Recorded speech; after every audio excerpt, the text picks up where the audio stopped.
I agree entirely that it's sensible that this has been put back in. The fact that police vetting has to occur for employees working in these creches. I doubt that there is a parent who would go off to do their shopping, taking their child in hand and want to leave them at a creche or leave them at a creche and say to a person, have you been police vetted?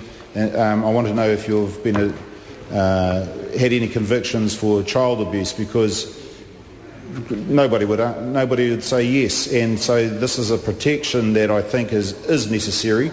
As has been mentioned, it's not going to eliminate totally things happening, untoward things happening to little kiddies in these creches, but it is a measure of protection. It would give parents a lot more confidence in leaving their children in these places, such as in shopping malls. So I think it is.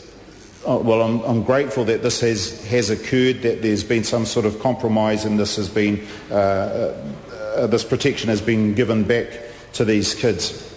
I also agree that there needs to be the type of protections that Honourable Trevor Mallard's spoken about, such as glassed-in areas. I know as a principal, I used to instruct staff, male staff in particular, not to put themselves in compromising situations or be left in a room with girls on their own. It's an unfortunate fact, but we just had to provide those protections for our male staff to make sure that there would be no opportunity for anything untoward to happen, and no opportunity for any accusations to be made towards them. So it is good that this has been reversed, and these kiddies in the malls and in the creches and malls, and the parents will have confidence that the kids will be looked after. So this is just a short call to say that I think it is good, it is appropriate. It was a silly part to overlook in the original bill. And it's great that this has been remedied, and as I say, parents can take their kids to these creches, to these limited care daycare centres, and have just that little extra measure of faith that their kids will be well looked after. Kia ora. The question is that the new Part 1A be agreed to. Those of that opinion will say aye. Aye. The contrary, no. The ayes have it. We now come to Part 2, which is debate on clauses 19 to 21. The question is that Part 2 stand part. The question is that Part 2 stand part. Those of that opinion will say aye. Aye. The contrary opinion will say no. The ayes have it. Clauses 1 to 3. The question is that Clause 1 stand part. Those who support that will say aye. Aye. The contrary, no. The ayes have it. The question is that Clause 2 stand part. Those who support that will say aye. Aye. The contrary, no. The ayes have it.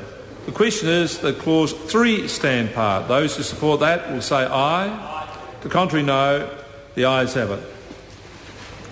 Mr Chairman. I call the Honourable Anne Tolley. Mr Chairman, I move the typescript amendment in my name dividing the bill. The question is that the motion be agreed to. Those of that opinion will say aye. Aye. The contrary, no.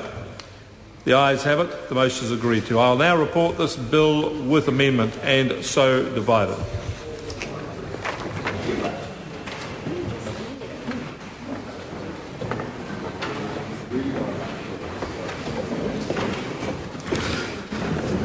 Members, the House is resumed. Mr Chairman. Mr Speaker, the committee has considered the Education Amendment Bill number 2 bill and reports it with amendment and divided into the following bills. The Education Amendment Bill number 2, the Health and Safety in Employment Amendment Bill. Mr Speaker, I move that the report be adopted. The question is that the report be adopted. Those of that opinion will say aye. Aye. Contrary, no. The ayes have it. The bills are set down for third reading forthwith. The Honourable Anne Tolley. Mr Speaker, I move that the Education